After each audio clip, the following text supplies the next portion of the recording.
Hello food lovers, welcome back to Rani's cooking style. ఈరోజు recipe snacks అండి. అవి బజ్జీలండి. ఇలా కనిపిస్తున్నాయి కదా అని సింపుల్గా బజ్జీలు అని అనుకోకండి. కొంచెం డిఫరెంట్గా నా స్టైల్లో నేను చూపించబోతున్నాను. వీడియోని ఎక్కడా స్కిప్ చేయకుండా మీరు చూడండి ఫ్రెండ్స్. ముందుగా మనకి ఎన్ని బజ్జీలు కావాలో అన్ని తమలపాకులు తెచ్చుకుని వాటిని వాటర్లో చక్కగా కడుక్కొని అలా పక్కన పెట్టుకోండి. అలా పక్కన పెట్టుకున్నాం కదా, ఇప్పుడు దానికి చివర కాడలు ఉంటాయి కదా, ఆ కాడల్ని చక్కగా కట్ చేసేసుకోండి. అలా వీడియోలు చూపిస్తున్న విధంగా చక్కగా చివర్లు కట్ చేసుకుని పక్కన పెట్టుకోండి. అలా మనం తెచ్చుకున్న ఆకులన్నింటినీ కూడా అలా కట్ చేసుకోండి. ఇప్పుడు ఇంకొక ప్రాసెస్ చూపిస్తున్నానండి. వాటిని మడత పెట్టుకుని ఇలా స్క్వేర్ షేప్లో కానీ లేదంటే రెక్టాంగిల్ షేప్లో కానీ మీకు నచ్చినట్లుగా చివర్లు కట్ చేసుకుని ఇలా చక్కగా నీట్గా అన్నీ ఈవెన్గా వచ్చేలా కట్ చేసుకుని పక్కన పెట్టుకోండి. ఫ్రెండ్స్, నా వీడియోని కనుక మీరు ఫస్ట్ టైం చూస్తున్నట్లయితే రన్ అవుతున్న వీడియో కింద నా ఫోటో పక్కనే రెడ్ కలర్ ఆప్షన్ టచ్ చేసి ఏఎల్ఎల్ ఆల్ అని బెల్ ఐకాన్ యాక్టివేట్ చేయండి. ఫ్రెండ్స్, ఇలా చూస్తున్నారు కదా, తీసుకున్న ఆకులన్నీ అలా కట్ చేసుకుని ఒక ప్లేట్లో పెట్టేసుకుందాం. ఇప్పుడు ఒక మిక్సింగ్ బౌల్ తీసుకుని 1 కప్ శనగపిండి, 1/2 కప్పు బియ్యం పిండి వేసుకోండి. అలాగే 1 టీ స్పూన్ కారం, టేస్ట్కి సరిపడా సాల్ట్ అండి. అలా వేసుకున్నాం కదా, ఇప్పుడు ఒక చిన్న టీ స్పూన్ వాము వేసుకోవాలండి. అలాగే చిటికెడు వంట సోడా వేసుకుని 1 టీ స్పూన్ గరం మసాలా కూడా వేసుకుని అవన్నీ పిండిలో కలిసే వరకు బాగా కలుపుకోవాలి. అలా కలుపుకుంటున్నాం కదా, ఇవి కొంచెం డిఫరెంట్గా ఉంటాయండి బజ్జీలు. మీరు వీడియోని ఎక్కడ స్కిప్ చేయకుండా కూడా లాస్ట్ వరకు చూస్తే మీకు ఖచ్చితంగా నచ్చుతుంది నా వంట. ఇలా వాటర్ పోసుకుని బజ్జీల పిండిలా కలుపుకోవాలి. మరీ జారుగా కాకుండా కొంచెం గట్టిగానే కలుపుకోండి. మనం ఫింగర్ పెట్టి ఇలా ముంచి లేపితే గనక పిండి కారకుండా జారుగా లేకుండా చక్కగా అంటుకోవాలండి. మన వేలికి అంటుకోవాలి. అలా అయ్యే వరకు కలుపుకుని పక్కన పెట్టుకుందాం. ఇంకా కుకింగ్ స్టార్ట్ చేద్దాం. స్టవ్ వెలిగించుకొని కళాయి పెట్టుకుని డీప్ ఫ్రైకి సరిపడా ఆయిల్ వేసుకోండి. ఆయిల్ బాగా కాగుతుంది కదా, పొగలు వస్తున్నాయి కదా.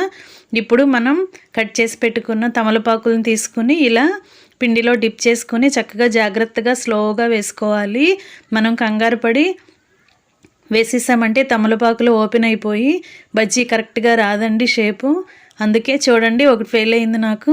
అందుకే చాలా జాగ్రత్తగా చక్కగా మడతని ఓపెన్ అవ్వకుండా మడత చక్కగా నీట్గా డిప్ చేసుకుని పిండిలో ముంచుకొని అలా వేసుకోవాలి. చూడండి, ఇలా వేస్తున్నాం కదా. తర్వాత ఒక్కొక్కటిగా వెనక్కి టర్న్ చేసుకోండి. 2 వైపులా అలా కరెక్ట్గా ఫ్రై అయ్యేలా డీప్ ఫ్రై చేసుకోవాలి. ఇలా ఫ్రై అవుతున్నాయి చూడండి. కొంచెం కలర్ చేంజ్ అయిన వాటిని మాత్రం తీసుకుని బౌల్లో పెట్టేసుకుందాం. అప్పుడే బజ్జీల ప్రాసెస్ ఇంకా కంప్లీట్ అవ్వలేదండి. మీరు వీడియోని ఎక్కడ స్కిప్ చేయకుండా లాస్ట్ వరకు చూడండి. ఇంకొంచెం ప్రాసెస్ ఉంది. చివరిగా ఇంకొంచెం చూపించబోతున్నాను. మీరు వీడియోని స్కిప్ చేయకుండా చూసారంటే అర్థమవుతుందండి. అప్పుడే ఇలా డైరెక్ట్గా తినకూడదు. కొంచెం ప్రాసెస్ చూసిన తర్వాత మీరు అప్పుడు కుక్ చేసుకుందరు. కానీ అలా తీసేసుకుని మనం కలిపి పెట్టుకున్న పిండిని అలాగే కట్ చేసి పెట్టుకున్న తమలపాకులు ఉన్నాయి కదా, మనం కట్ చేయగా వచ్చిన చిన్న చిన్న పీసెస్ లాస్ట్లో పీసెస్ ఉంటాయి కదా, అవి కూడా మిగిలిన పిండిలో వేసుకుని ఇలా పిండిలో ముంచుకొని ఇలా అవి కూడా డీప్ ఫ్రై చేసుకోవచ్చండి. ఇవి చాలా క్రిస్పీగా చక్కగా ఉంటాయండి. ఇలా కూడా చివరిగా ట్రై చేయండి. ఇలా వేసేసుకున్నాం కదా అన్నీ. అవి కూడా కొంచెం గోల్డెన్ బ్రౌన్ కలర్ వచ్చే వరకు వేపుకుని అవి కూడా తీసుకుని ఒక బౌల్లోకి పెట్టేసుకుందాం. ఫ్రెండ్స్, మీరు కనుక నా ఛానల్ని సబ్స్క్రైబ్ చేసుకుంటే నేను కుక్ చేసి వీడియో పెట్టిన వెంటనే మీ ఫోన్కి నోటిఫికేషన్ వస్తుంది. ఓపెన్ చేసి చూసుకోవచ్చు. ఫ్రెండ్స్, మీ సపోర్ట్ నాకు ఇస్తారని ఆశిస్తున్నాను. ఫస్ట్ టైం చూసేవారైతే ఖచ్చితంగా సబ్స్క్రైబ్ చేసుకుని నాకు సపోర్ట్ చేయండి. ఇలా అన్నీ ఎక్స్ట్రా ఉన్న పీసెస్ కూడా అన్నీ కూడా ఇలా పిండిలో కలుపుకొని ఇలా ఒక్కొక్కటిగా వేసేసుకున్నాం కదా. ఇంకా అన్నీ సర్వింగ్ ప్లేట్లోకి తీసేసుకుందామండి. ఇప్పుడు చివరిగా ప్రాసెస్ చూపిస్తున్నాను కదా, వీటన్నిటినీ కూడా ఒక ప్లేట్లోకి తీసేసుకోండి. తీసుకున్న తర్వాత 1 కప్ ఆనియన్స్ తీసుకోండి, సన్న సన్నగా కట్ చేసుకుని పెట్టుకున్న ఆనియన్స్ తీసుకోండి. ఆ ఉల్లిపాయ ముక్కలు 1 కప్ తీసుకుని అలాగే 2 పచ్చిమిర్చి కూడా వీలైనంత సన్నగా కట్ చేసుకుని అవి కూడా పక్కన పెట్టుకోండి. అలాగే కొత్తిమీర కూడా కొంచెం వాటర్లో కడుక్కుని నీట్గా చేసుకుని అవి కూడా సన్న సన్నగా కట్ చేసుకుని ఆ కొత్తిమీర కూడా 1 కప్లో పెట్టుకోండి. ఇలా బజ్జీని తీసుకుని ఇలా నిలువుగా కట్ చేసుకోండి.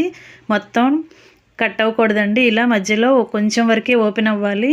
అలా అయిన తర్వాత ఉల్లిపాయ ముక్కల్ని కట్ చేసుకుని పెట్టుకున్నాం కదా, వాటిని అలా లోపల వేసుకుని బజ్జీ లోపలికి అంటూ స్టఫ్ చేసుకుని అలాగే పచ్చిమిర్చి కొత్తిమీర కూడా అలా వేసుకోండి.